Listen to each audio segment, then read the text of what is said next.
Muy buenas tardes. Alguien dijo que la contradicción social más devastadora es tener gobiernos que no gobiernan, debido a que su incapacidad e ineficiencia pone en riesgo la calidad de la convivencia y la probabilidad de la supervivencia.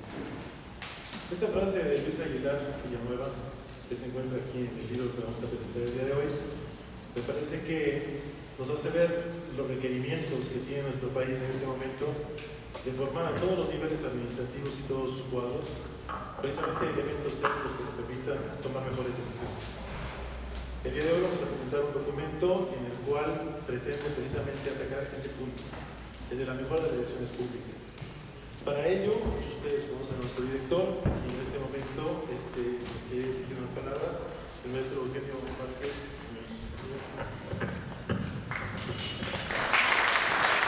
Gracias a todos, muy buenas tardes. Nuevamente nos reunimos en este auditorio, el Colegio de Veracruz. Este día, como decía mi abuelita, estamos de manteles largos porque estamos recibiendo a Julio Franco Cors. Muchas gracias por acompañarnos. Él sin duda es un destacado, no solamente policy maker, hacedor de políticas públicas, sino que también se ha destacado en su trayectoria por la praxis. Es decir, este libro, la gran aportación del libro de diseño de políticas públicas es su visión pragmática. Y en el Colegio de Veracruz, ese ha sido uno de los componentes que le ha dado brillo en estos casi ya 11 años de vida al Colegio de Veracruz. No solamente se está generando conocimiento de sus claustros de investigadores, que agradezco la presencia de algunos de ellos que están esta mañana con nosotros, sino también estamos dando soluciones prácticas a las necesidades de Veracruz. Por eso te renuevo nuestra bienvenida, muchas gracias por acompañarnos. Muchos de nosotros hemos leído ya algunos de tus textos, conocemos la valía que ellos tienen, el valor agregado que tienen en la elaboración de políticas públicas. Quiero saludar también a los alumnos de la Maestría en Políticas Públicas a Distancia que nos están siguiendo por internet y que estarán en los días sucesivos viendo esta sesión por el interés que ha despertado tu presencia en el colegio. Y desde luego agradecer a todos los que participaron para que llegáramos a esta mañana, y desde luego la presencia del doctor Daniel Vázquez Cotera, muchas gracias por acompañarnos también, del doctor Alfredo Hernández Campillo y desde luego el doctor Ignacio Arbizú. Muchas gracias. También quiero agradecer a Daniel Sousa, que ha sido un gran interventor para que pudiéramos estar esta mañana reunidos. Y pues no resta más que decirte, doctor, que queremos en el Colegio de Veracruz estar ofreciendo soluciones muy puntuales, y esta lo vemos como una oportunidad para en verdad irnos al campo práctico. Lo que nos ha enriquecido mucho en la lectura de tu texto son los ejemplos de cómo hay que evitar cosas, no solamente de qué hay que hacer, porque eso es lo que la mayoría de los libros nos indican. Creo que una de las Biblias de todo hacedor de políticas públicas, que son los 8 pasos de Bardak, nos dice muy puntualmente cómo hacerlo, pero poco nos dicen cómo evitar errores. Y esto, para quienes están en el gabinete haciendo una política pública, evaluando una política pública, es indispensable. Bueno, pues no me resta más que dar la bienvenida y cederle la voz, agradecerles a todos ustedes su presencia, y vamos a dar pie a comenzar a platicar. Gracias, buen día. Voy a permitir empezar un poquito con la dinámica del evento. La idea es que estamos en casa, estamos en la sala, entonces la idea es empezar a platicar. Julio va a hacer el favor de presentar nuestro trabajo, y después poco a poco vamos a dar la palabra a los compañeros que lo van a comentar para que lo vayan trabajando, y en la medida en que vayan y quieran ustedes también participar, con todo gusto, pues empezamos a introducir, y la idea es pasarnos un rato tranquilos y contentos discutiendo este texto que creo que vale la pena. Para ello voy a permitir presentar normalmente a nuestros dos compañeros que nos acompañan el día de hoy para comentar la obra. Ellos son el doctor Daniel Vázquez Cotera, él es doctor en Finanzas Públicas, es maestro en Economía con especialidad en Evaluación Industrial, y además es licenciado en Economía, miembro del Sistema Nacional de Investigadores. Es el director actual del Centro de Investigación, profesor del área de investigación y posgrado de la Universidad Cristóbal Colón. Ha trabajado y ha sido consultor para el Banco Interamericano de Desarrollo y para varios despachos y consultorías. Tiene varias publicaciones y un trabajo académico bastante fuerte, principalmente en Estados Unidos, Alemania y Chile. José Alfredo Hernández Campillo es un amigo conocido ya por muchos de nosotros aquí, licenciado en Filosofía y licenciado en Derecho maestro en filosofía y doctor en derecho, todo ello por la Universidad Veracruzana. Fue becario de CONACYT, entre otras de las cosas. Además es maestro en Derecho Constitucional y Amparo por la Universidad Autónoma de Tlaxcala. Es académico en las áreas de epistemología, metodología de la investigación, de hermenéuticas, filosofía de derecho y sobre todo políticas públicas, particularmente el Instituto de Acción Pública de Veracruz, Instituto Nacional de Administración Pública. Ha dirigido la friolera de alrededor de 100 tesis a diferentes niveles de posgrado y 4 libros en prensa, mi querido Alfredo. Vas más rápido que las editoriales. El último libro, que es sobre la globalización de Editorial Porrúa, fue en 2008, ¿no? Y hoy ya están nosotros ahí, ¿no?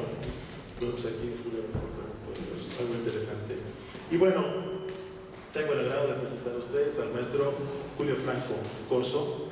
Él es maestro en políticas públicas y ex becario Fulbright de la Universidad de Chicago. Algunos de ustedes lo conocen, pero los que no, las becas Fulbright y para el caso de México García Robles, que son las que corresponden a nosotros, se distinguen no solamente porque garantizan el acceso a programas de posgrado en Estados Unidos a alumnos con excelencia, sino sobre todo es uno de los programas más exitosos del mundo. Trabaja en 144 países, tienen más de 20 premios Nobel egresados de este programa, entre ellos el último de 202. Entonces, pues algo interesante. Actualmente es director general de IEXE, que es una escuela especializada sobre todo en el seguimiento, control y evaluación de políticas públicas, desde su diseño hasta la evaluación. Y bueno, sin más preámbulo, pues vamos a dejar a Julio para que nos presente su documento y pues qué gusto tener aquí. Bienvenido, Julio, al Colegio de Veracruz. Muchas gracias, Eugenio, gracias por tenerme aquí en tu casa, y a mi amigo Ignacio, muchas gracias, Daniel, Alfredo, muchas gracias. Bueno, esta presentación dura exactamente 25 minutos para que me tomen el tiempo. Quisiera iniciar platicándoles sobre cómo diferentes ideas que tienen un mismo objetivo pueden tener caminos totalmente diferentes, unos desastrosos y unos acertados. Y quisiera iniciar con un caso súper práctico. En 2 entidades federativas, donde 2 secretarios convencieron a los gobernadores de impulsar inversiones públicas muy importantes. Generalmente los miembros del gabinete tienen habilidades de comunicación altas con los gobernadores, y desafortunadamente no todos tienen la formación en política pública o dan recomendaciones con información poco sólida, lo cual se encadena casos como los que vamos a ver. En el estado de Puebla, sin haber un problema público específico, se le vende al gobernador del estado impulsar un nodo logístico intermodal, y le vendieron el argumento de que va a ser el gobernador más importante, vas a pasar a la historia como un gobernador que impulsó el desarrollo económico como ningún otro. Y el gobernador acepta y hace una inversión en Oriental de 748 millones de pesos, una extensión de 600 hectáreas. ¿Cuál era la idea? ¿Cuál era la brillante idea de este secretario de Finanzas que le puso la célula al proyecto? La idea era aprovechar la posición geográfica de este lugar para que Puebla se convirtiera en un centro logístico intermodal de primer mundo. Entonces le presenta al gobernador la maqueta y le dicen: vamos a comprar 600 hectáreas de terreno e iniciemos. Esto fue en 2005. 2006 se compran los terrenos y un año después se inicia con el recinto fiscal, que aquí les voy a mostrar algunas fotos. Aquí está el recinto fiscal. Entonces se metieron 748 millones de pesos en uno de los pueblos fantasmas más caros de México. Estamos en 2013, no hay ni una empresa instalada. Ni siquiera Audi, que ahora va a estar en Puebla, quiso aceptar los terrenos gratis, porque hay dos pequeños problemas. Uno, decían pequeños problemas los asesores del gobernador: no hay agua potable suficiente para industrias incluso de bajo consumo, ya dejen la textil, sino automotriz. Y el segundo problema es que compraron un terreno que requería muchas inversiones en infraestructura para hacerlo accesible, ¿no? Entonces, imagínense acá 750 millones de pesos, le echamos gasolina, un cerillo y se quemaron, ¿no? Se destruyó se llama destrucción de valor público, que es el término técnico. Pero bueno, veamos otro ejemplo de exactamente la misma idea. Al gobernador de Guanajuato, que por cierto es mi cliente, el exgobernador, yo no hice la propuesta, por cierto, no es publicidad ni despacho, le dicen, oye, ¿por qué no generamos lo mismo? Vamos a un parque industrial especializado. Y el gobernador dice, bueno, pues está bien, hagan un estudio, ¿no? Un estudio de factibilidad, un estudio serio.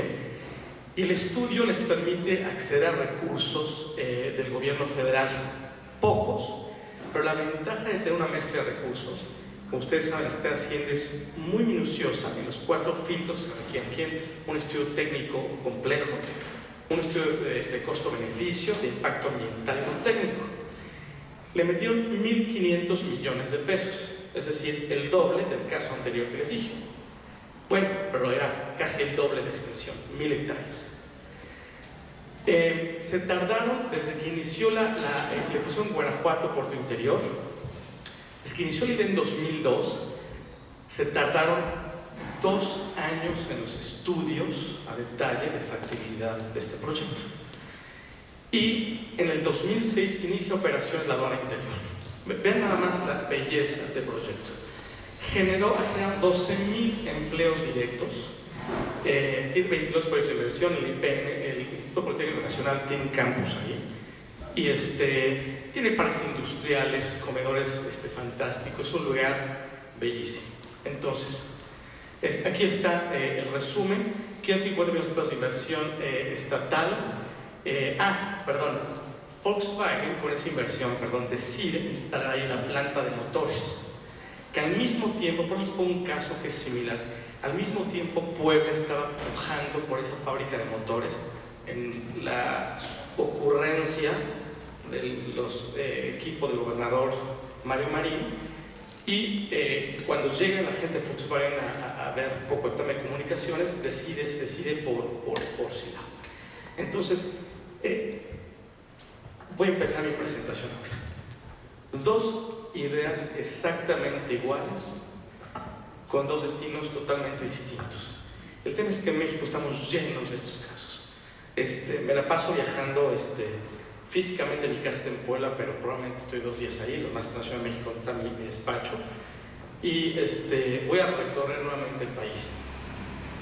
Cada capital de este país que visito está llena de elefantes blancos y también de aciertos como este tema. Entonces, a un consultor de política pública, ¿qué le mueve a escribir un libro así?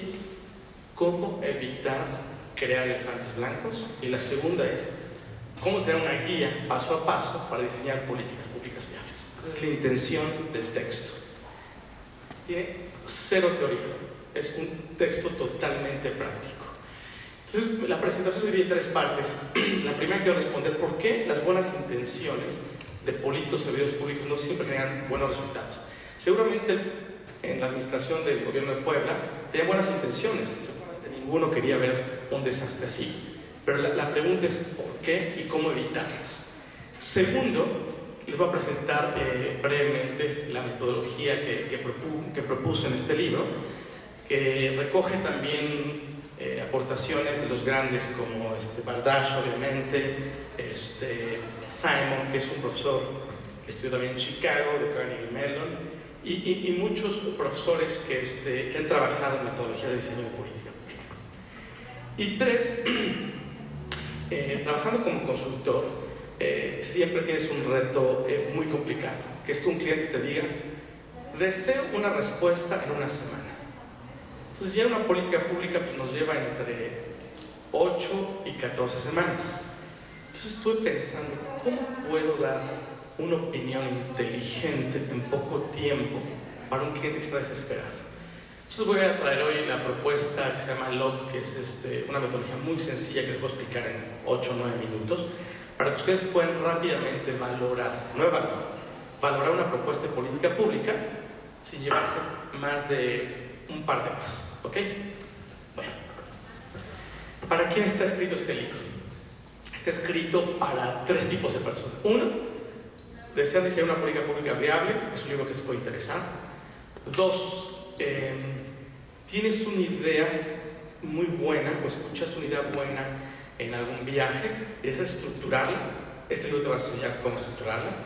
Y 3, tomadores de decisiones que están hartos de que sus colaboradores les presenten unos rollos de 2 horas con presentaciones aburridas, para que les digas: tienes 20 minutos para presentarme estos 6, 7 puntos y tengo una batería de preguntas que si no logran o los despiden o contratan a despachos que nos dediquemos a eso, ¿ok?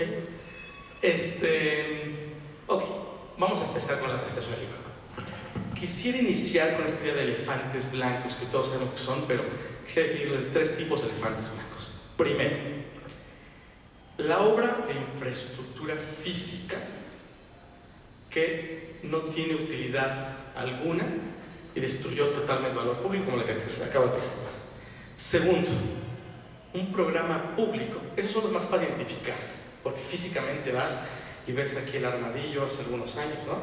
Y dices, bueno, tiene 3 años, no hay nada. O vas a Chetumal y ves una construcción que se llama la mega escultura y tiene 4 o 5 años. Son fáciles de identificar. El segundo tipo de elefante blanco es mucho más difícil, que es un programa público como regalar computadoras. No estoy diciendo que es un elefante blanco, o los programas regalar útiles, aunque parezca increíble, tuve un cliente que quería que le diseñáramos un programa sobre entrenamiento de perros.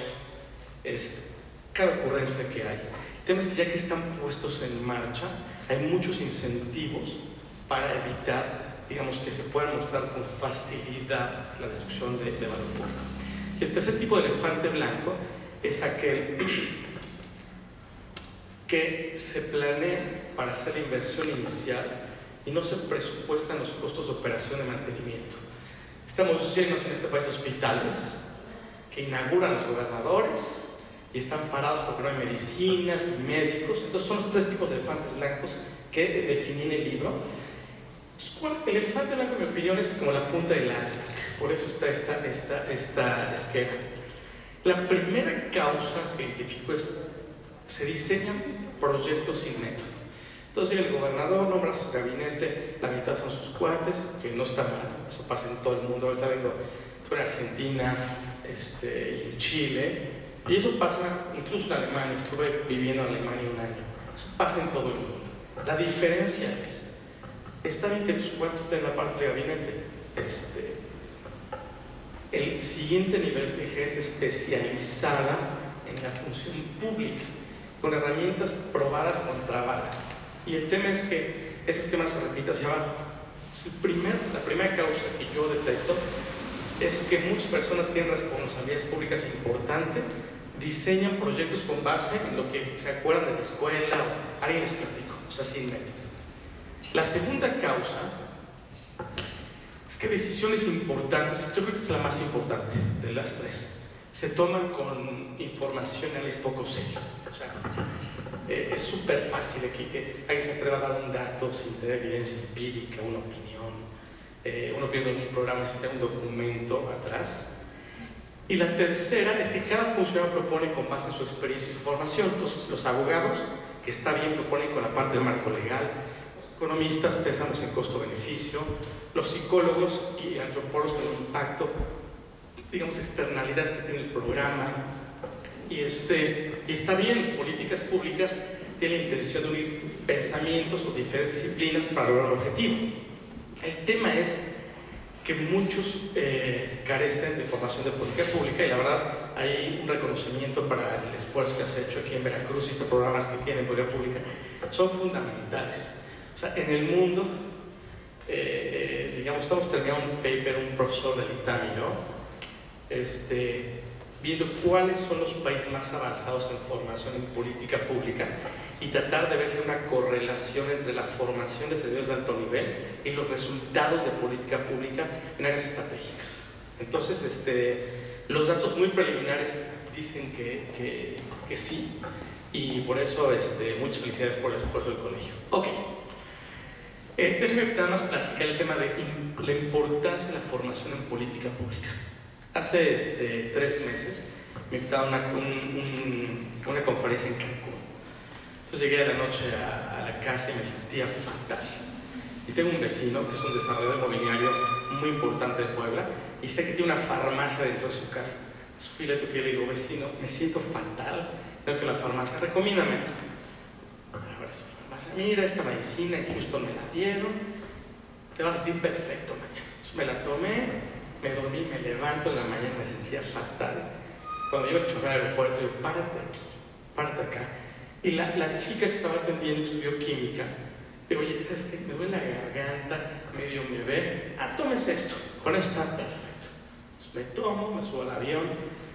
Cuando llego a Cancún, voy a cancelar. Entonces quien me recoge me dice, Julio, ya te pagamos. Y número 2, está el auditorio lleno. Entonces voy al médico del hotel y me dice, maestro, tienes una bacteria terrible. Te voy a dar 2 inyecciones para que aguantes la conferencia, pues tienes que irte de cama 2 días. ¿Qué tiene que ver esto con política pública? Todo. Los 3 tenían una intención de ayudarme a resolver un problema de salud. Los que nos dedicamos a hacer public policy, tratamos de resolver problemas públicos. Somos como los médicos de los problemas públicos. El tema es que mi vecino es un ricote de desarrollo inmobiliario, no tiene ni idea del tema de la función pública, con muchos alcaldes que llegan en este país de la iniciativa privada que jamás han visto qué es la administración pública, que es un reto muy complejo. Alcaldes y funcionarios en gobernadores sean mucho menos porque es, digamos, la carrera es mucho más compleja. 2, esta chica que estudió química, bueno, pues algo sabía, pero no tiene la formación completa para dar un diagnóstico como un médico. Entonces, digamos, la analogía se las presenté porque creo que un especialista en política pública es como un médico, ¿no? Domina muchas áreas del conocimiento relacionadas con problemas públicos. Ok, ahora veamos muy rápido, esa es la primera parte de la plática. ¿Por qué se crean elefantes blancos? Ahora, la segunda parte de la plática es, bueno, ¿qué propone este tipo? ¿No? Propongo que para diseñar una política pública hay que hacer 5 pasos súper específicos que alguien más puede verificar si los hiciste bien o no. ¿Ok? El primer paso se llama análisis del problema, ¿no? Aunque parezca increíble, es el paso que más se brincan muchos funcionarios porque dan por sentado que ya saben cuál es el problema rápidamente. O sea, no se detienen a tener un documento que diga, el problema es tal, la causa es tal, punto.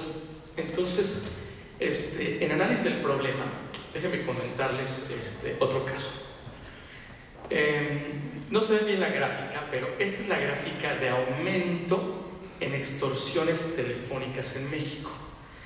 Entonces, si se fijan aquí, hay un aumento, pero importante, y a un senador de la República se le ocurrió la brillante idea, eso tampoco es una broma, lo pueden ver en los diarios, y dice, a ver, ¿por qué no proponemos un programa, una iniciativa para que se haga un registro de todos los teléfonos celulares que hay en México? Porque el argumento es, pues los malos de la película extorsionan con teléfonos celulares. ¿Por qué no registramos, los tenemos y agarramos a los malos? Bueno, pues la presenta y la iniciativa pues pasa y se crea el famosísimo Renault, que se le invirtieron 1,000 millones de pesos. Y como ya saben la historia, y no voy a detener esta historia, ya saben que un año después se derogó porque las compañías telefónicas tenían, en ese entonces había 80 millones de usuarios de telefonía celular. 20 millones registrados. Ustedes se podrán registrar alguna vez ustedes su teléfono, que 20 millones lo registraron, y un día antes de que se terminara la fecha límite, Movistar y Telcel se pararon. Yo no puedo cortar línea a 60 millones de clientes. Y finalmente se derogó. Pero nuevamente, imagínense, 1,000 millones de pesos, échenle, 1,000 millones de pesos. Imagínense lo que harían aquí en una institución con un líder así. 1,000 millones de pesos. O sea, es un dineral. Es que a veces perdemos la dimensión del dinero. Con 1,000 millones de pesos probablemente pudiese entregar, bueno, probablemente a todos los funcionarios de mandos medios de este entidad federativa. ¿Estás bien? El TEC mundial y están juntos. Bueno. Entonces, en mi opinión, primero, análisis del problema que hay que hacer. Paso número 1, entender el problema público. Ahí en el libro te pongo cómo entender, te sientas y entrevistas a quien dice saber el problema público. Es muy importante porque como consultor yo llego con mis clientes, el problema público es tal, me ponían cara como, ya sabíamos eso. Es como que no me gustó. Después de 3 años hice un truco. Mandé a mis consultores y entrevisté a todos los que sabían cuál era el problema público, incluidos los clientes, y lo registramos. Y pues yo hacía mi análisis del problema público. Entonces, cuando iba a presentar, decía, tú dices y tu equipo que el problema público es ABCD. Nosotros dedujimos que es esto.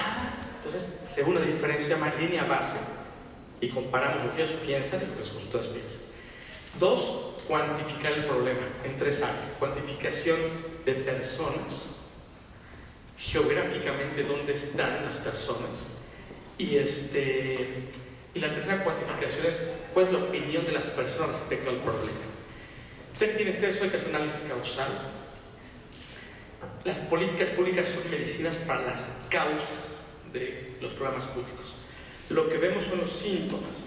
Entonces déjenme hacerles una analogía súper sencilla para los que tenemos bebés. Cuando un bebé tiene diarrea, puede haber muchas causas, ¿no? ¿Qué puede ser? ¿Qué puede causar diarrea a un bebé? ¿Quién tiene hijos acá, chiquitos? ¿Una infección? ¿Qué más? Un problema dental, estrés. Pero fíjate, si tiene un problema dental y le doy un antibiótico, le di la medicina equivocada, ¿estás de acuerdo? Piensen que el análisis causal es probablemente, en mi opinión, la parte más importante en una política pública. Que sepas cuál es la principal causa. También le puedes dar un Lomotil al bebé, ¿no? Si das un Lomotil, es una medicina que le para diarrea, pero probablemente se pueda morir en un par de semanas. Entonces, el tema es ver cuál es la causa principal, y termino con mi, digamos, pensamiento de consultor, aplicar el enfoque 80-20. ¿Qué se refiere a esto? Generalmente, según un matemático italiano que se llamaba Pareto, el 80%, Pareto es algo fantástico. Él vio un patrón en que el 20% de las causas de algo generaban el 80% de las consecuencias. Una relación que, aunque no es estricta, puede ser 75-25, te permite enfocarte en la más importante para hacer el cambio mucho más importante. Entonces, con eso acabamos el primer paso. Va por ahí. Primer paso, análisis del problema. 2, segundo paso, análisis de soluciones. Y aquí básicamente es hacer una lluvia de ideas y establecer lo que se llama mejores prácticas. ¿Quién lo ha hecho? ¿Para qué inventó el hilo negro? Digamos, seguramente alguien que ha hecho soluciones interesantes. ¿Ok? En tercer paso, que también me parece que es fundamental, que es donde más errores se cometen en el diseño de políticas públicas, amigos, es análisis de factibilidad. Y en este libro propongo que haya 5 filtros de factibilidad. Bueno, les voy a dar antes un caso de filtros de factibilidad. Permítanme un segundito. Ok, tampoco es una broma lo que les voy a decir. En Chetumal, antes de que acabara un ex gobernador de Quintana Roo, le vendieron la idea de por qué no generaban un monumento, un ícono, así como la Torre Eiffel, pero de Chetumal. ¿Por qué no hacemos un ícono que tenga un centro comercial, una escultura? Y bueno, pues aceptó. Dijeron, bueno, pues vamos, echamos para adelante. Y se invirtieron 121 millones de pesos en una mega escultura que se llama Mestizaje Mexicano. Los que vamos de fuera a Chetumal a visitar, te sorprende, ¿no? Que imagínense que en medio, digamos, del bulevar principal en la costa está Una mega escultura despintada, pues aquí tengo una fotografía. Ah, ahí está, esta foto la tomé yo. Fíjense, está sin terminar, esto es concreto y está gigantesca. Contrataron a Sebastián, este escultor famoso. Y la idea es, el tema es que nadie la quiere terminar. Él tiene 8 o 9 años y, digamos, es un símbolo que seguramente recuerda tomar buenas decisiones de política pública. Entonces, la propuesta del libro es que hagamos, primero, factibilidad presupuestal, que es, ¿tengo los recursos o no los tengo? Ok, no los tengo completos. ¿Cuánto tengo?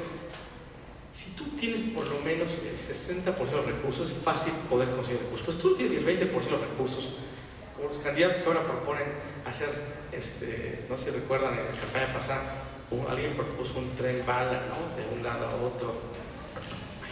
¿Qué costaba eso? $20,000 millones. O sea, hay propuestas que tienen sentido presupuestalmente. La siguiente se llama factibilidad socioeconómica, que es el análisis costo-beneficio. La siguiente que propongo es la legal. La cuarta, muy importante, que ha recibido algunas críticas, pero la defiendo con todo, es la factibilidad política. A los políticos les tenemos que dar como consultores, decir, ¿sabes qué? Esta propuesta tiene tantos enemigos. Piensen lo que le pasó al principal proyecto de inversión del presidente Fox. Si hubieran visto la factibilidad política, hubieran negociado antes, y a lo mejor negociado con más terrenos, un precio distinto. Le pararon el principal proyecto de inversión del primer presidente del PAN, por no hacer una buena negociación política.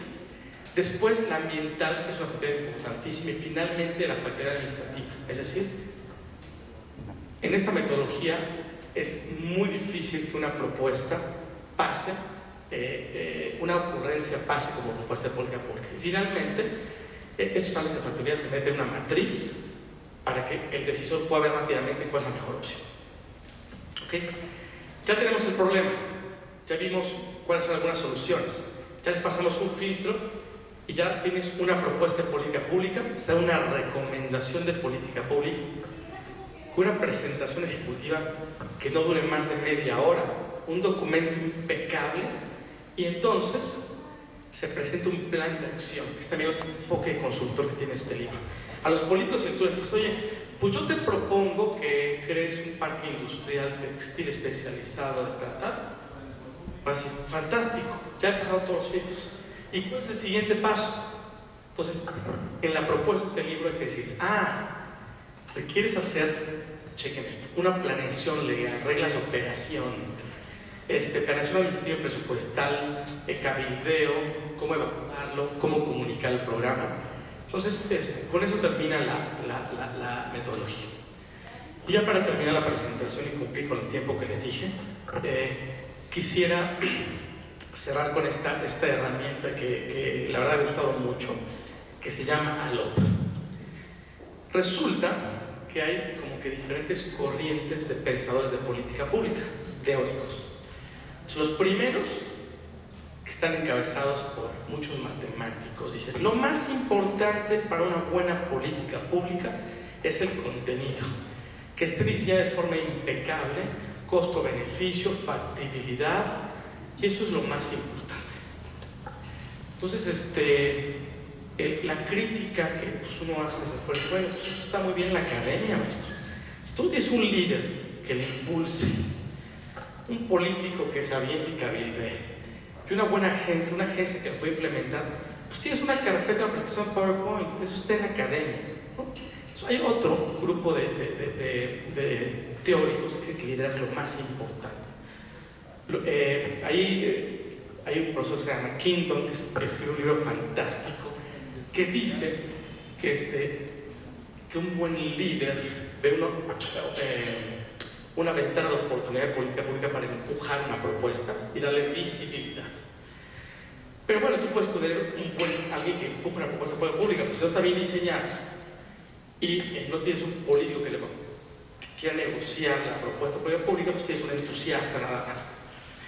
Después hay otro grupo de teóricos que dicen que lo más importante que se requiere es una buena agencia de gobierno, más bien un buen equipo, una agencia de gobierno que esté preparado para implementar la política pública, ¿no? Tú puedes tener el mejor diseño de política pública, un político que le empuje, se apruebe, pero si no tienes el equipo humano ni físico, difícilmente va a llegar a buen puerto. Y finalmente, la política, que los politólogos han dicho, bueno, pero es muy importante negociar, ver quiénes son tus opositores, quiénes están a favor tuyo, qué recursos tienen, para ver si tienen posibilidades de que la política pública pase. Entonces lo que hice, dije, bueno, ¿por qué no juntamos estas 4 opiniones y, digamos, y miramos una propuesta de política pública y vemos, bueno, ¿qué tan bien hecho está el análisis? El libro es para eso. 2, las siguientes, hay un líder que le puede dar visibilidad o no a la política pública, y así preguntas a detalle que te permitan saber en un par de horas si tiene posibilidades o no la política pública de llevar a buen puerto. El libro tiene un par de casos donde dice cómo aplicar esta metodología. Y bueno, ya para cerrar, el doctor Luis Aguilar Villanueva, que fue, que no lo conocía, por cierto, más que bueno, pues todos los que nos gusta el tema lo conocemos en los libros, fue muy amable en escribirme un programa muy generoso, y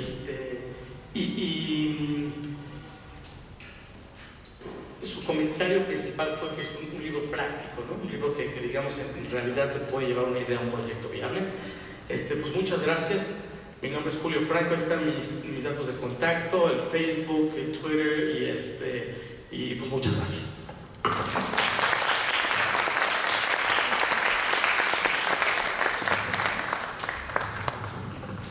Julio, muchas gracias.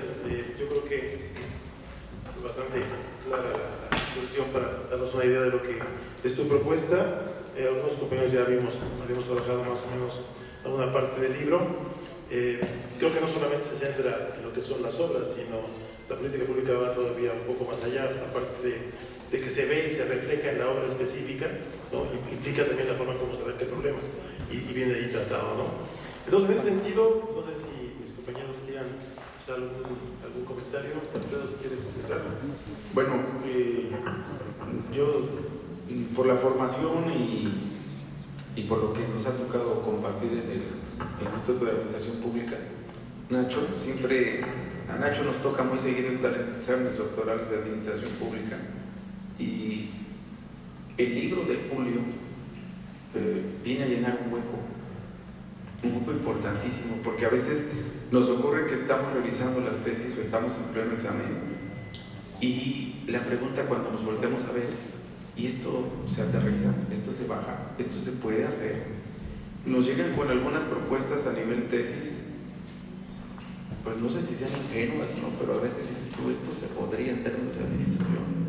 Y entonces el libro de Julio, cuando yo lo vi, lo revisé, justamente en un examen doctoral estaba y Nacho, y le dije, oye, ¿ya viste este libro? Y Nacho, que siempre anda a las vivas, me dice, ya lo revisé. Entonces lo checo y le dije, oye, voy a mandarle un correo a Julio porque este texto llena muchos huecos que hay en la formación de nuestros alumnos en el Instituto de Administración, pero sobre todo, más que el valor didáctico del texto, que además es enorme, más que la propuesta de cómo evitar problemas, es la visión estructural de un texto que a los chicos los puede formar, no solo en la estructura cognitiva, sino en la solución de problemas en el ejercicio profesional. ¿Qué nos deja a mí este libro? Bueno, tan bueno es que allá donde soy investigador en la UAC, se los enseño, tenemos la maestría en administración también, y se los enseño y les dije, miren, este libro debe leer. Pues me lo quitaron, ¿no? Finalmente, por eso ahorita le pedí a Julio otro porque ya no regresó.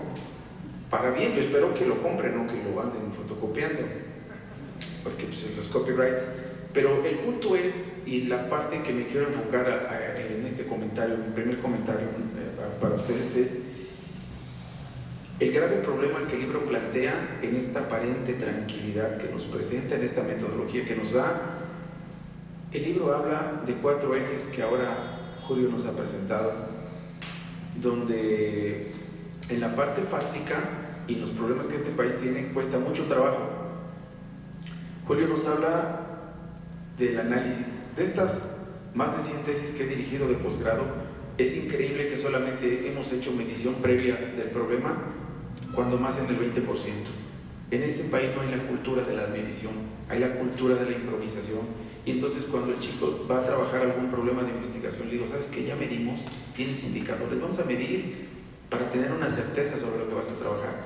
Uy, pues es que eso de medir yo no lo sé hacer.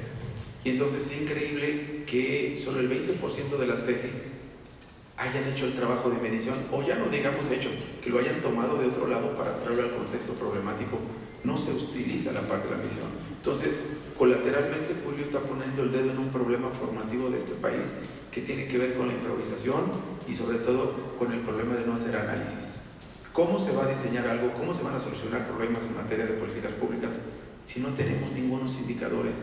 Yo bromeo y siempre les digo que es tirar palos de ciego en un cuarto sin piñata. O sea, es a ver si le pego. Y bueno, hemos dado unos ejemplos, los cuales son abundantes, ¿no? Entonces, lo que yo quiero recuperar del texto es estos ejes y el problema, la importancia del liderazgo que Julio recupera y el punto de la política, ¿no? El punto de la política para mí es muy importante en un país porque, como lo digo atinadamente, los países del primer mundo no importa quién llevan en su staff, lo que importa es quiénes son los operadores teórico-prácticos que están abajo de esa política pública. Cuando en un país tenemos problemas para un consejero electoral y no se ponen de acuerdo y dentro de poco se van a ir 4, pues entonces lo único que me está demostrando es que en términos de política no se ejerce una política de calidad y basta ver nada más con la estructura descalificadora de los espectaculares que nos aparecieron de hace 3-4 días en Jalapa, ¿no? Entonces, el libro, Julio, es valiosísimo en lo que planteas como propuesta, pero para los que trabajamos la filosofía política nos deja una de problemáticas para revisar muy curiosas. Imagínense la parte del modelo de organización en materia de políticas públicas. Puedes tener un perfecto análisis, tienes un líder y el proceso organizacional con una cultura que la vemos reflejada en el fútbol, por ejemplo, es una visión de equipo, ¿no? La visión estructural, el equipo, los deportes representan siempre modelos de diseños de políticas públicas a muy largo plazo. Y los modelos de nuestro corte latinoamericano son modelos que siempre se cortan. Y entonces, si no tenemos factores establecidos en estos 4 niveles, desde analizar la parte de liderazgo, de organizar y sobre todo el ejercicio de la política en bien de este juego por mejorar, porque el libro lo plantea con el maestro Aguilar al principio, que se trata de un buen nivel de vida, de mejorar todos, esa es la finalidad de las políticas públicas, entonces se malogra y tenemos estructuras políticas que andan buscando nada más la improvisación. Me ha tocado trabajar como asesor de un subsecretario de Seguridad Pública y les cuento aquí una anécdota genial. Luego me habla y me dice, mañana tenemos operativo en la 3ª ciudad más importante del estado. Perfecto. ¿A qué hora salen? No, pues nos vamos a las 2 de la mañana porque hay que mover cuerpos policíacos, hay que mover equipo, todo listo, ¿no? Y ya yo estoy pensando que va a aparecer en la 3ª ciudad más importante del estado y resulta que aparecen en otra.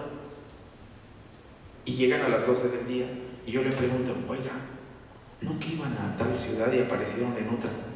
Pues es que el señor gobernador nos habló a las 6 de la mañana diciendo que era para otro lado. Oye, pero no lo hablaste con el señor gobernador la noche anterior. No solo lo hablé, les planteé todo el proceso. ¿Y qué pasó? Pues se le ocurrió que había que ir a otra ciudad. Y entonces tu operativo empezó a las 12 del día. Sí, a las 12 del día empezó. Entonces, imagínense lo que es mover cuerpos policíacos a otra ciudad, desplazarlos, ¿qué les digo? 5 o 6 horas para que todo se malogre. Es solo un ejemplo, no de un elefante blanco. No, ni siquiera tengo nombre para este modelo de ineficacia procesal. En la India, y esto es una anécdota curiosa, en la India cuando le quieres perjudicar la vida a alguien, que se la quieres verdaderamente fastidiar, que te cae mal, que le tienes una aversión severa, compras un elefante con mucho esfuerzo y se lo regalas. Y entonces, como el elefante es sagrado y tiene el tono de sagrado, no lo pueden ni regalar, ni vender, ni ceder, ni matar, ni ninguna figura jurídica que se lea no lo ve. Y entonces, ¿qué tienen que hacer con el elefante? Ahí les va. Cuidarlo, mantenerlo, procurarlo, bañarlo, asearlo y venerarlo. Entonces, cuando uno ve qué significa tener un elefante blanco, pues las analogías de Julio son pero más que adecuadas. ¿Qué vamos a hacer con eso en Chetumal? ¿Qué vamos a hacer con muchas más obras que están ahí? Creo que nos vendrían todavía mucho más considerar si eso es un elefante blanco, ¿no? Porque al menos el elefante espiritualmente llena. Pero un elefante blanco en este concepto, pues está todo derruido y abandonado. Entonces, esta es mi primera participación, Nacho. Más que la parte de la veneración, sería la parte de la evaluación y de la medición. Y perdón, pero me interesaría mucho sobre todo esta parte de medición. No sé si quieras comentarlo, particularmente por dos cosas. Eres ingeniero, también especialista en políticas públicas, pero además tu tesis de doctorado, particularmente, es un sistema de medición que también presenta y aplicado a las políticas públicas. Y lo comento porque a los politólogos nos cuesta trabajo acercarnos a esquemas de medición, sobre todo cuando son alfanuméricos, ¿no? Sin embargo, a veces no hay otra manera de evitar caer en sus problemas, ¿no? ¿Qué tendrías un comentario? Sí, bueno, primero no soy ingeniero, soy economista. Me gustan mucho los números y los análisis. Creo que se fortalecen mucho cuando las evidencias que se construyen a partir de análisis numéricos. No descarto que las metodologías cualitativas sean también valiosas en algunos sentidos, pero bueno, mi formación y el tipo de trabajo que he hecho normalmente lo trato de respaldar, o los análisis los trato de respaldar con números. En relación a las evaluaciones, quisiera comentar lo siguiente. Primero, el libro creo que es extraordinario, y ahorita me regreso al interrogante. El libro es extraordinario y no solamente en el campo de las políticas públicas o de la administración pública. He tenido la oportunidad de ser también consultor y ver proyectos de iniciativa privada. Y bueno, es una metodología bastante clara sobre cómo tomar decisiones. Entonces, tanto en el ámbito público como en el ámbito privado, aunque evidentemente que los ejemplos son para atender problemas del ámbito público, pero en el ámbito privado, planeación estratégica, también puede ser las herramientas y las matrices que propones pueden ser utilizadas de una manera bastante amigable. En particular sobre la evaluación, y en la primera parte de la metodología que tiene que ver con el análisis, creo que en el libro se queda muy claro la importancia de que el líder del proyecto, el líder que está al frente del grupo que va a hacer el análisis, tiene que tener una visión amplia sobre las diferentes perspectivas que pueden estar concibiéndose para entender un problema. A mí me ha tocado participar en equipos multidisciplinarios para realizar diagnósticos, y cuando llega un economista damos una visión de cuál es el problema. De repente llega un arquitecto y el arquitecto tiene una visión distinta de cuál es el problema, y el sociólogo llega y el problema es completamente diferente. Si el líder del equipo no tiene esta capacidad para entender las diferentes perspectivas y entender que la forma en que vemos el mundo depende de los paradigmas que nosotros tenemos en cuenta, en los que nos formamos, pues se puede diseñar estrategias sesgadas y limitadas, basados en análisis igualmente limitados. El arquitecto, a mí me ha tocado ver proyectos en donde los arquitectos son los que predominan, porque en planeación urbana hay muchos arquitectos que se especializan en urbanismo y de repente todo se resuelve haciendo las cosas más bonitas o resolviendo problemas de accesibilidad, y no le prestan atención a otros detalles que tienen que ver con dinámicas de mercado, con grupos y conflictos sociales entre grupos, etc. Entonces, la parte de la evaluación, que no solamente es numérica, sino depende de las diferentes perspectivas de formación que tengan las personas que forman parte del equipo, es fundamental. Y que el líder del proyecto que esté al frente de ese equipo multidisciplinario tenga la capacidad de entender los diferentes discursos, hace que sea posible un diseño o un análisis eficaz, diría yo. Entonces, en relación a eso, usted me comentario. Hay un actor que falta, que no hemos comentado mucho, que es la ciudadanía.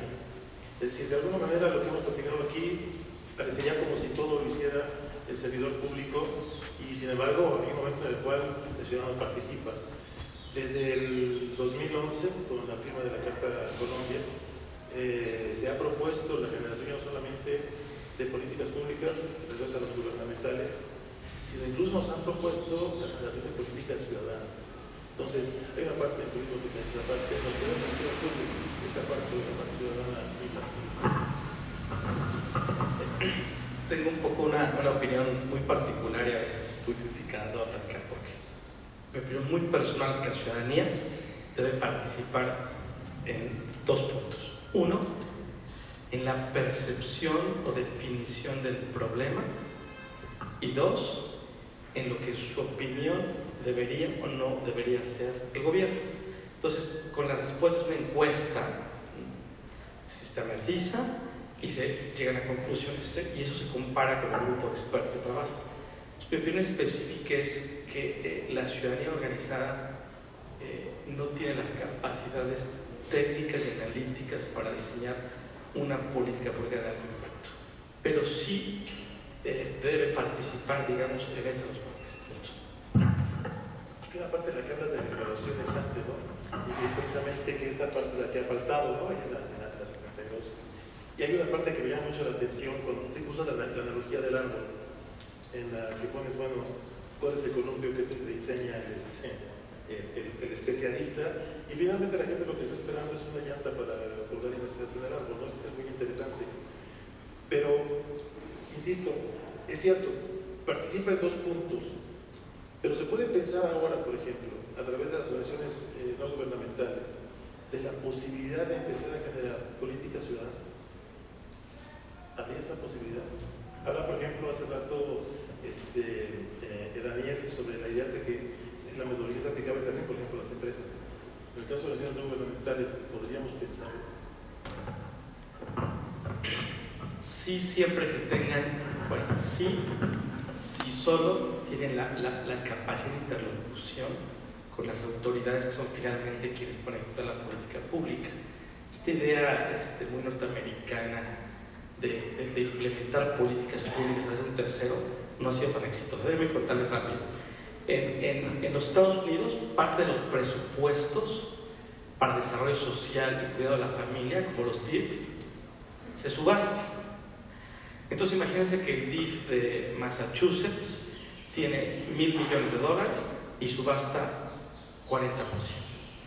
Entonces la ONG 1 dice, bueno, pues yo voy a cuidar a los niños que son hijos de drogadictos con este programa y se hace recursos. Y tal. Hubo un escándalo muy grande hace 12 años, donde una organización, desafortunadamente de hispanos y de mexicanos ahí, no atendió a todos los chicos que tenían que atender y uno murió. O sea, el escándalo fue que cómo es posible que con recursos públicos que se dan a ONGs, bajo el argumento de eficiencia, no hayan hecho el trabajo. O sea, el contraargumento del que el tercer sector puede ejecutar mejores políticas públicas parece que no es tan fuerte porque se requiere una agencia de supervisión. Entonces, mi opinión personal es que el gobierno hace muy bien muchas cosas, como el tema de desarrollo social, asistencia. El tercer sector hace muy bien cosas, algunas cosas muy específicas que supervisadas podrían funcionar, y la IP hace cosas muy bien, digamos, que tienen que ver con la eficiencia, pero no estoy tan seguro que el tercer sector sea la solución en el futuro para las políticas públicas. Y eso no solo pasa en los Estados Unidos, en Canadá también hay un caso similar, en Corea del Sur un súper escándalo. Entonces, me parece que el Estado todavía, más bien un Estado fuerte con un capital humano de primera, todavía es la mejor opción para diseñar y implementar políticas públicas. Ese es el primer punto del análisis del problema. Perdón, doctor, nada más quería comentar el ejemplo también inglés, donde para este tipo de proyectos públicos conforman, pero desde el principio, desde la formulación, participación de los ciudadanos, de los concejales de la ciudad, iniciativa privada y, ojo, universidades.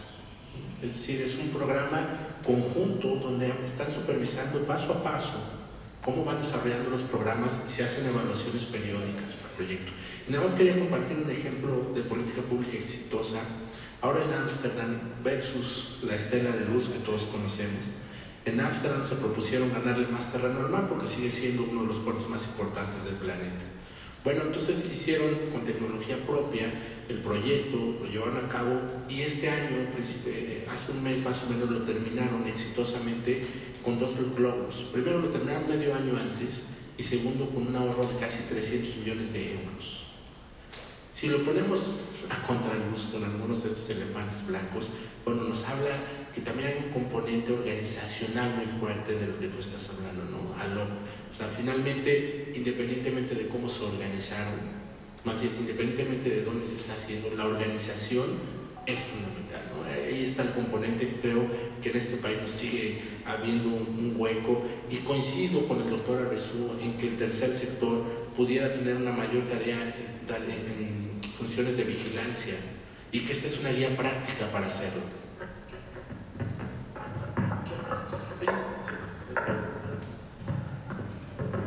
Bueno, yo creo que coincido también con el maestro, es importante ver la manera en que se puede incorporar la participación del tercer sector y valdría la pena pensar en cómo se puede institucionalizar, porque claro que no es el fin del libro, aún así pensando de manera integral se podría sumar el análisis de cómo procurar que realmente todo lo que está realizado siguiendo la metodología realmente se haya hecho, particularmente en la primera parte, que es la parte del análisis, se haya hecho correctamente. Por ejemplo, a mí me preocupan algunos proyectos que han sido aprobados y que han sido desarrollados, que pasaron los filtros de factibilidad técnica, económica, ambiental, legal, supuestamente de manera positiva, y se invierte muchísimo dinero al respecto, existe liderazgo, existe la organización, todo se lleva a cabo y el proyecto se hace. Sin embargo, el proyecto no funciona. Por ejemplo, el tren suburbano de la Ciudad de México, un proyecto al que se le invirtió muchísimo dinero, pues, se podría pensar que se siguió toda una metodología muy rigurosa aparentemente para procurar identificar si era o no factible, dado la cantidad de dinero que implicaba, y aparentemente fue factible. La invitación en la metodología que se sigue en México, la invitación a que haya terceros que evalúen si estos análisis son o no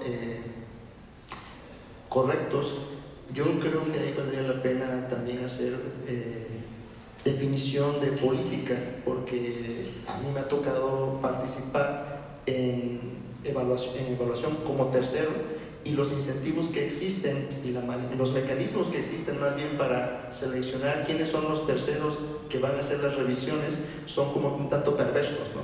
Si haces un dictamen inapropiado, bueno, pues volvemos a hacer la convocatoria y volvemos a hacer el dictamen, ¿no?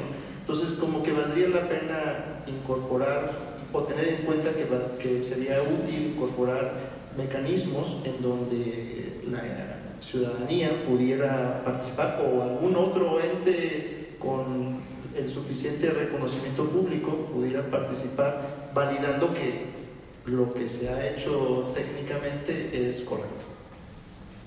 Y para ir al tercer sector, creo que tendría que comentar algo, ¿no? Ibas a comentar una cosa, me parece. Buenos días, buenas tardes. Mi nombre es Daniel Sousa.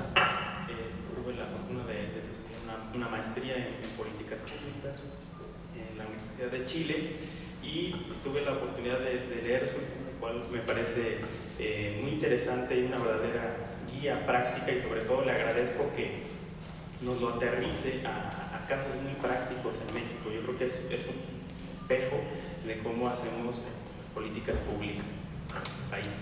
Y respecto a lo que están comentando ahora, que tiene que ver con ese tercer sector, bueno, nos enfrentamos a un desafío cuando hacemos una política pública. Por un lado tenemos, digamos, que entregar resultados, por otro lado el tema de la legitimidad, ¿no? Digamos, es una disyuntiva, un trade-off que es muy complejo, y por eso un autor que se llama Lawrence Lin, nos dice que manejar eso es justamente el arte de gobernar, ¿no? Y tomando en cuenta en estos tiempos donde hay muchos actores, hay entornos cambiantes, y que se tiene que tomar en cuenta la participación de la sociedad, que es lo que le llama la gobernanza, justo en el momento del diseño de las políticas públicas y también en la implementación. Yo creo que he hecho un poco de menos esa mirada en algunas partes, que sí está, digamos, implícita, pero no tan explícita, que hay que tomar en cuenta. Entonces, en su experiencia como consultor, cómo manejar ese trade-off entre legitimidad y entregar resultados, porque digamos muchos proyectos como están finamente con un análisis técnico y demás, y al final no dan mucha legitimidad y la política se cae. Muchas gracias. Es una pregunta muy buena y es una pregunta difícil. La parte de legitimidad, aunque no está explícitamente escrita en el libro, en la parte de análisis del problema, digamos, si un cliente me contrata, pongo 3 condiciones. Una de ellas es hacer una encuesta, hacer la opinión de la ciudadanía, hacer que sí, que no. Si no tiene dinero para eso, no hace el proyecto. Entonces, cuando hago la recomendación de política pública, digamos, soporto o argumento la posible legitimidad con la encuesta que haga respecto a la opinión de cuál es el problema y las soluciones viables. Pero tu pregunta es mucho más complicada. De hecho, Lawrence Lane fue mi profesor y director de tesis en Chicago. Lawrence Lane fue el decano de Harvard, es un tipo brillantísimo. Pero tu pregunta es mucho más compleja porque es lo que dice el análisis técnico. Ahí termina mi trabajo como consultor. Digamos, el trabajo de quien implemente y lidera la implementación de la política pública debe incorporar una estrategia de legitimar la misma.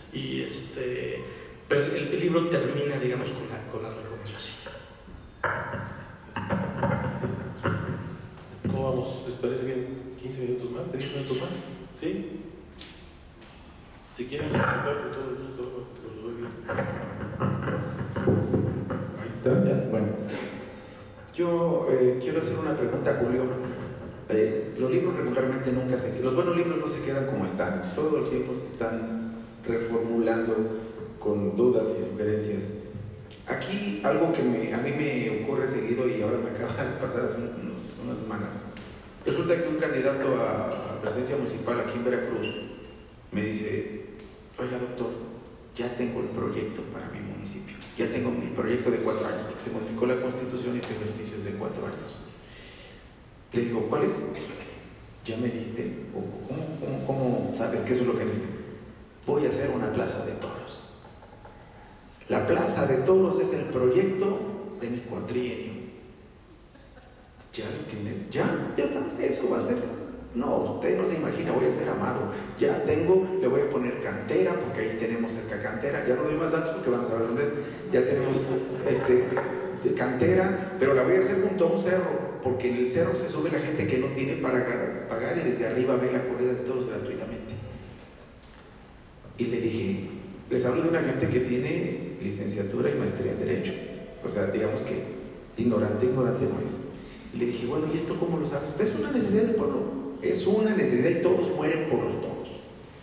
Le dije: pues está delicado, y porque la fuerza que trae ahora como política pública estatal, la cuestión de protección animal está siendo muy fuerte, y Veracruz, ustedes saben que acaba de emitir por ahí una normatividad que además está excedida porque hasta prohibió las mulitas, y las mulitas las usa gente para recoger basura y todo, pero se les ocurrió que había que meter todo maltrato animal, y hasta las mulas del cabildo y las mulas privadas salieron volando, porque el cabildo también tenía un sistema de mulitas para recoger basura en las orillas esto me acuerda que era obra de teatro de Jamelín, de ratas en el ayuntamiento, ¿no? Contratan a un flautista para que saque las ratas, pero nunca se dice en esa gran obra de teatro cuáles son las ratas, ¿no? Si las que invaden el ayuntamiento o las que son administradoras. Y entonces, la pregunta aquí, Julio, después de esta vuelta es: ¿qué pasa con la estructura cultural de quien se les diseña políticas públicas? O sea, ya dijo Julio que si no hay una metría, pues yo no voy. Pero el problema es más grande. El problema es la cultura de quién te llega a la alcaldía, quién te llega al municipio, quién te llega a ser gobernador y volverte novio de una cantante famosa. O sea, la idea es: ¿qué hacemos con el extracto cultural de los operadores reales de las políticas públicas? Porque el colegio hace su estructura, forma los cuerpos, los formamos en otras maestrías, o sea, pero queda un brinco, chicos, para los que están estudiando ahora, queda un brinco muy difícil en el cual ustedes están bien formados académicamente, tienen un libro como el de Julio que los va a apoyar en todo el proceso de desarrollo fáctico, pero ¿qué pasa cuando te encuentras con un alcalde que te dice: mi proyecto es y va para allá? Y entonces tienes que hacer el ejercicio de forzar toda la estructura para hacer una plaza de toros de cantera que el siguiente ejercicio del ayuntamiento, pues, ¿qué tal si emite una normatividad que prohíbe los toros, ¿no? Entonces ya todo quedó ahí. Entonces, este libro, Julio, este modelo de la LOP, ¿consideras una especie de sustrato de considerar la formación de los operadores de las políticas públicas, de los diseñadores finalmente? Porque ¿cómo le van a hacer los chicos para dar un poquito de cultura a quien toma el factor de decisión? En filosofía política, chicos, hay un nicho especial que consiste en que la toma de decisiones en el escritorio respecto de políticas públicas es un acto moral.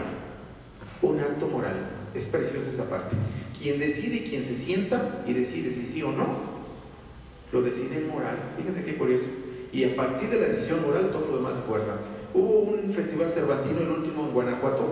Un alcalde por ahí de extracción de un color bastante interesante prohibió que se repartieran preservativos, porque con su mentalidad dijo que para qué repartir preservativos si eso era como fomentar algo. Esperemos dentro de 10 años cómo pega esa decisión y cuántos infectados hay y qué pasó, ¿no? Y no se repartieron algo así más o menos, recuerdo el dato, como 30,000 preservativos en el Festival Cervantino, que además se usan.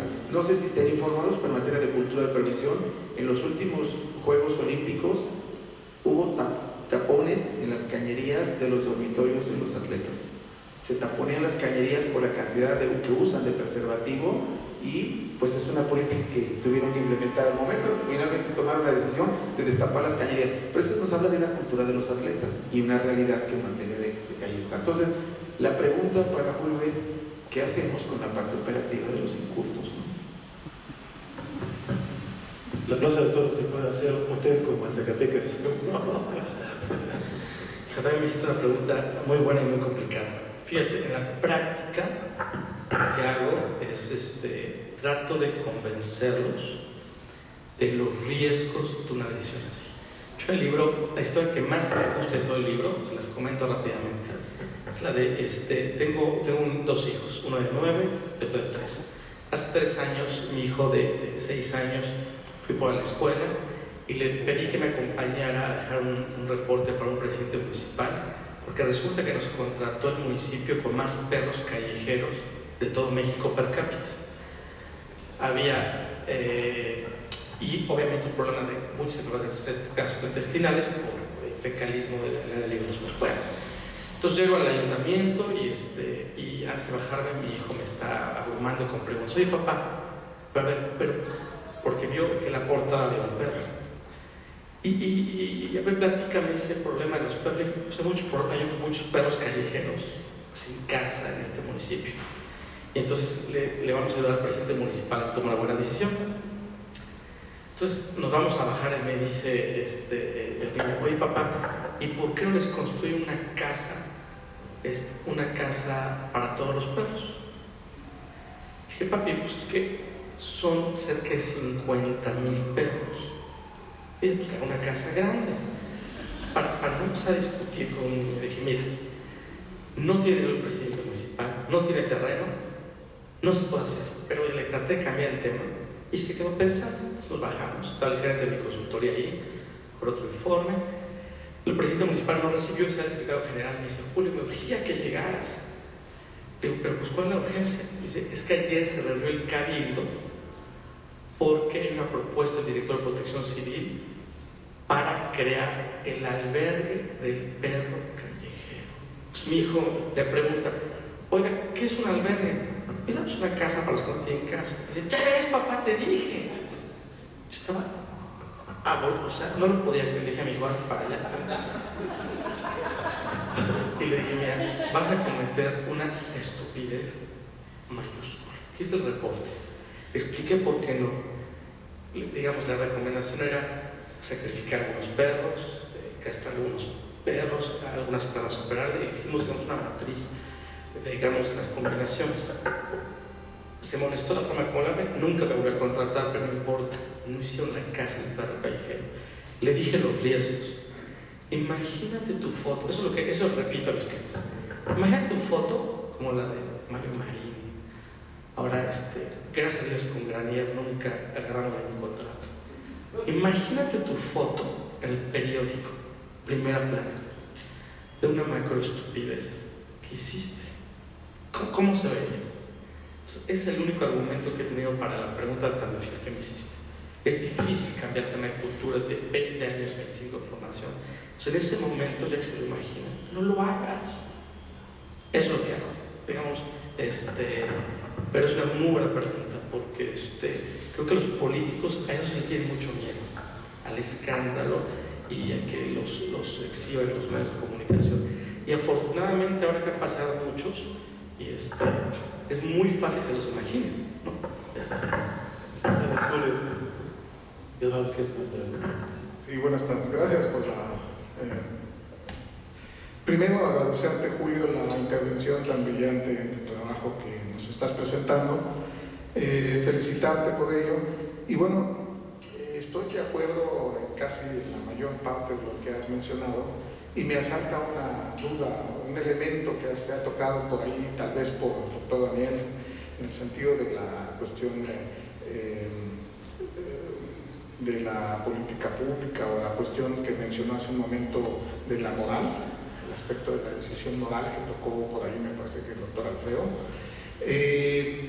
en el sentido de que ¿por qué si hay guías, o más bien por qué si se aplican metodologías para las políticas públicas en este país, bien la mayoría de los países civilizados, fallan al final de cuentas fallan los proyectos, la terminación, los frutos en sí? Pero más allá de esta situación, el elemento que tiene que ver con la cuestión de la participación política de los ciudadanos, ¿en dónde queda? Y sobre todo, ¿dónde queda la cuestión de la, más que la legitimidad,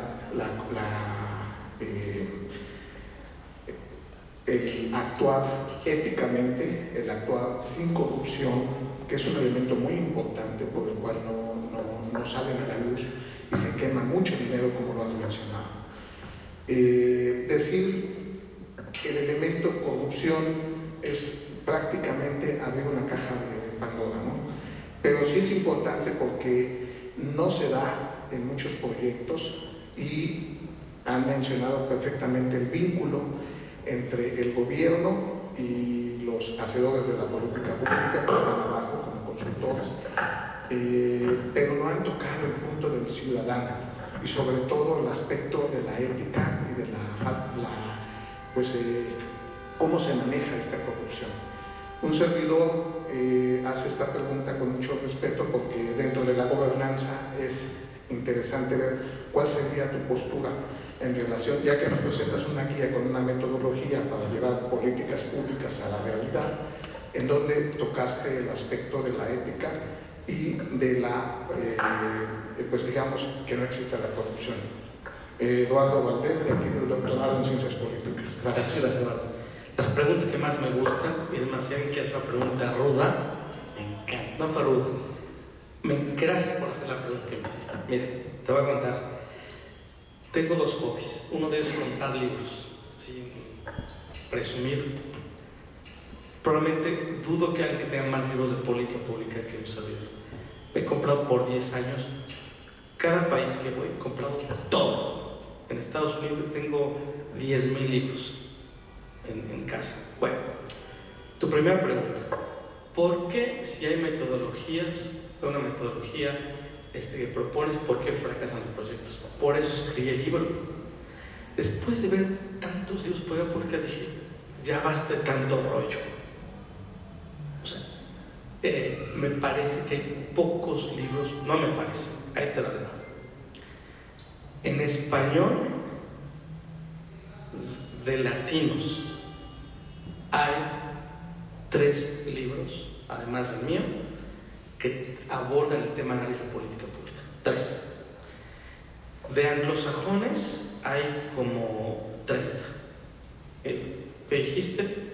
El libro más vendido es el de Bardach, de los 8 pasos. Entonces, el tema es, ¿sabes cuál es la razón por la cual siguen cometiendo errores? Porque no hay y la formación política pública es nueva. Entonces, la intención de ese libro es exactamente que se venda y que se utilice. O sea, por eso me va tan bien en mis negocios, porque porque están perdidos. Y cuando me hablan es porque ya digo, por eso escribí. Entonces, a tu segunda pregunta, que también es muy buena. Ahí te va un argumento, todavía no terminé el paper, pero ahí les va a preliminar. ¿Qué será más costoso para el país? ¿La corrupción y los ladrones que hay en el gobierno? ¿O las malas decisiones de política pública? Mi opinión, estoy escribiendo un documento y estoy midiendo. Ahí te va. La corrupción, ya hay 3 mediciones de corrupción. Reyes Gálvez dice que es el 2% del PIB, ¿ok? Estoy terminando de documentar que las malas decisiones de política pública cuestan el doble. Si acabamos el paper, voy con Ferriz de Koenig y cosas dos que voy a poner en todo el país para que vean lo importante de diseñar políticas públicas con método. O sea, más bien, si salen los números, todavía no lo termino, es súper preliminar. Si me sale y tengo la evidencia, porque imagínense cuando presentamos un documento así, bueno, ¿cómo me diste todos los errores de política pública? Que sí funciona y que no, y para eso estamos recopilando todas las evaluaciones que hay en México. Pero sí es cierto, imagínate que si nos escandalizan los Graniers y los Mario Marines y ahora los ex colaboradores de Calderón, que pues, se cayó el teatro para muchos años, si eso escandaliza, ahora imagínate todos los errores que hay de programas que no sirven, de que se les ocurre que regalar mochilas y libros, ahora en Guadalajara el transporte público va a subsidiar por la población, o sea, esto es un escándalo mucho más grande. Entonces el libro trata, digamos, la intención del libro es que eso disminuya. Entonces, específicamente la corrupción no es área de mi experticia, pero mi intuición y lo que llamo estos 10 años de doctor me dice que es un poco menor al tamaño de error que se comete con malas políticas públicas. Yo le quiero un comentario más por allá.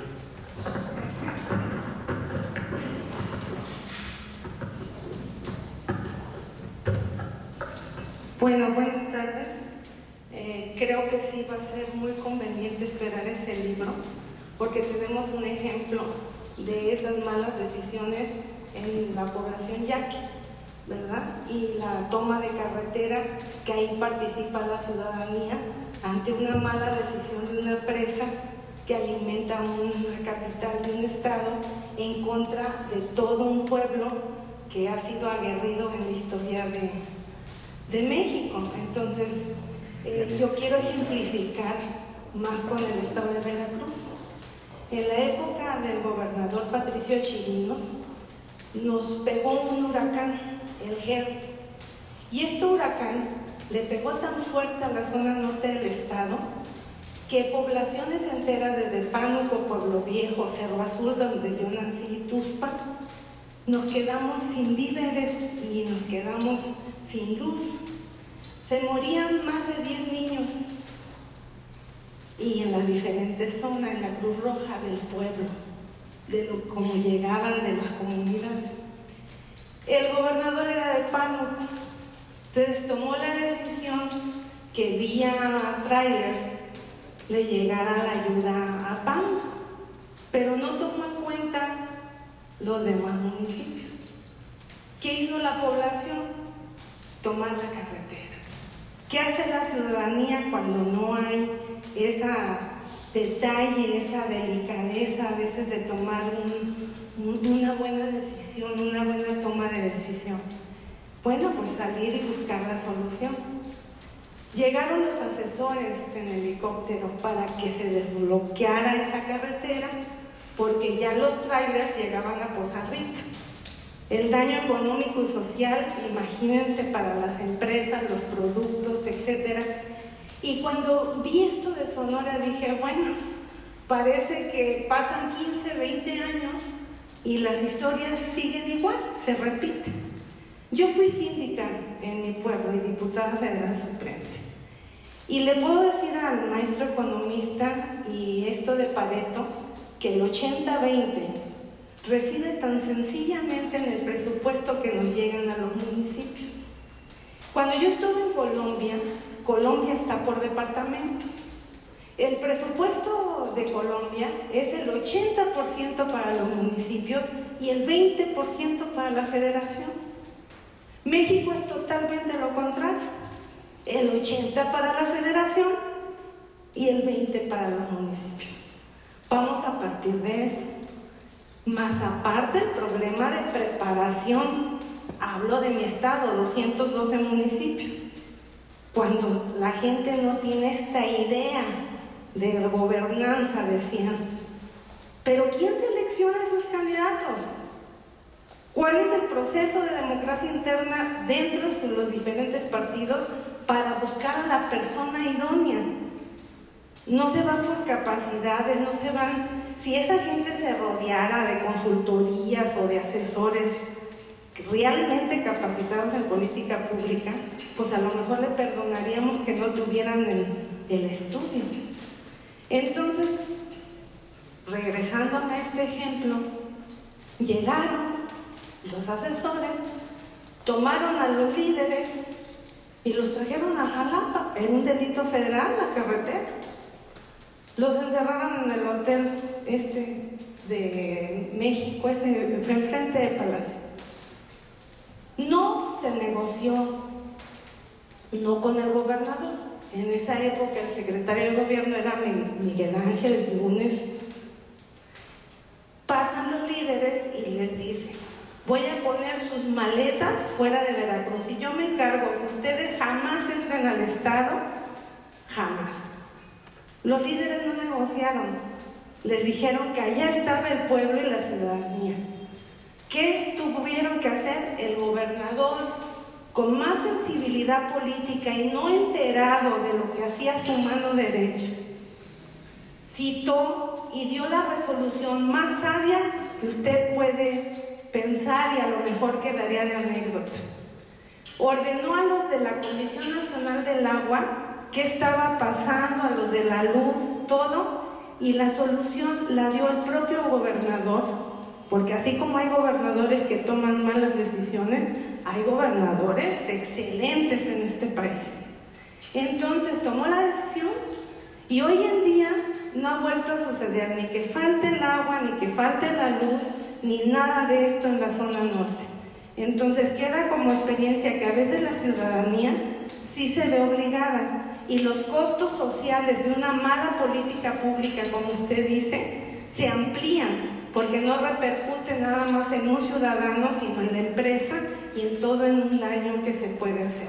Entonces yo realmente lo felicito, ojalá esto siga adelante y bueno, mi colegio, yo estoy aquí también en el doctorado, siga con este tipo de programas, porque la única manera que tiene este país de salir adelante es que lleguen al gobierno las personas idóneas y sobre todo que quieran a sus pueblos, porque si no los quieren van a querer más su bolsillo siempre. Gracias, me encantó tu comentario. Déjame comentarlo relacionado con lo que dijiste. Tuve la oportunidad de estar en Chile una semana, estuve en Argentina y estoy en Sudamérica y creo que nos hemos dado cuenta el polvorín. Escucha más el comentario que dijiste, Tanatina. En Brasil, imagínense 1 millón de personas salieron a manifestarse. Ya es parte de Chile, o sea, el país civilizado, en Santiago, 80 chavos quemando llantas, un rompedor enfrente del Salud Central. O sea, creo que en México ya estamos así. Es opinión también totalmente personal, por 2 razones. Uno, siguen malas decisiones de política pública en algunos lugares, y 2, enriquecimientos del tipo que ya nadie aguanta. O sea, aparte todos sabemos, eso es lo más chistoso, ¿no? Que se entran de rector y salen millonarios, y aparte todos sabemos. Entonces, tu comentario me gusta, me parece que ese tipo de acciones, de acción colectiva de la ciudadanía, sirve para ¿cómo se llama? Para, digamos, tomar mejores decisiones de política pública. El único problema es que si no se institucionaliza, como dices, hay el incentivo para hacer acciones similares, para hacer cambios de decisiones políticas. Pero me encanta tu comentario, muchas gracias. Bueno, pues es otro tópico más para el libro de Julio. Las políticas públicas tienen que ver, además de la ética de quien las decide, contra la ética de quien las vive. O sea, la ética tiene que ver en dos factores: uno, en la toma de decisión, y otro, en los actores de la decisión. Les pongo ahora lo que dijo Julio en contexto. Primero, nosotros por parte del Instituto de Administración, tengo algunos años yendo a Sonora, al doctorado allá en Sonora, y entonces conozco a este grupo. Resulta, muchachos, que recuerden, aquí hay algo que se llama Julio los 400 pueblos, que los dirige un hombre, vienen a la capital, te amenazan, te la bloquean, te piden dinero, les dan dinero y se van. Un grupo formado reciente, los 400 pueblos que llevan, ¿10 años? ¿15? No lleva más. Imagínense cuando un grupo étnico, enarbolando una bandera de la extorsión, del chantaje y además con una tradición cultural aguerrida, como los yaquis, decide bloquear carreteras. Eso que nos ponen en la televisión es muy interesante, pero es parcial. Ellos cada vez van a las delegaciones federales por la cuota, se bajan los ancianos, reciben el dinero, invaden la delegación federal que sea, las que quieran, la de agricultura, la que quieran, reciben dinero, que es un manejo administrativo como fondo perdido, se les da ese dinero, se van. ¿Cuándo vuelven? Al mes siguiente. Así llevan, chicos, sexenios y sexenios y sexenios. No piden en un solo lugar. Ellos tienen derechos de paso. Me ha tocado recorrer la parte de hacia el norte de Sinaloa con alumnos que me invitan luego a comer, se come bien, y pagan, hay garitas privadas de ellos para pasar por los caminos de ellos. Pero no son de ellos, son asfaltados, es del Estado, pero ellos cobran, y tan habituada está la gente sonorense que si no les dan la cuota, ellos ya lo ven como una caseta de peaje no legal, ¿no?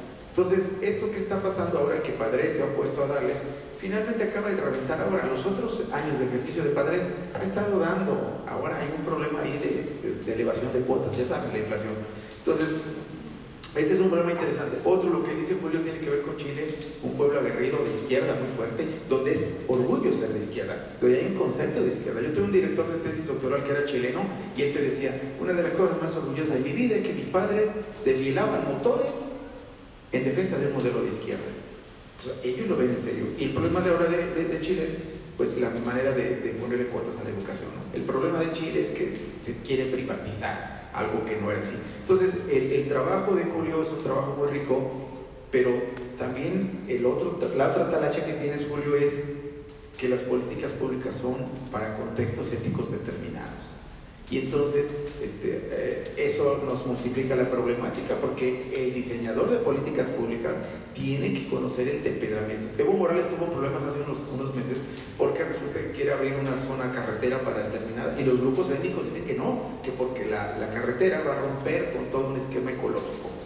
Si Evo Morales, que es básicamente su pueblo, no dimensionó las problemáticas étnicas que se iban a echar encima, imagínense cuando llega alguien a decirle, yo le hago diseño de políticas públicas y no tiene estructura. Entonces, yo quiero, Julio, tu opinión sobre lo que sería, no tengo ni siquiera el nombre, pero son políticas públicas en contexto, finalmente, el diseño.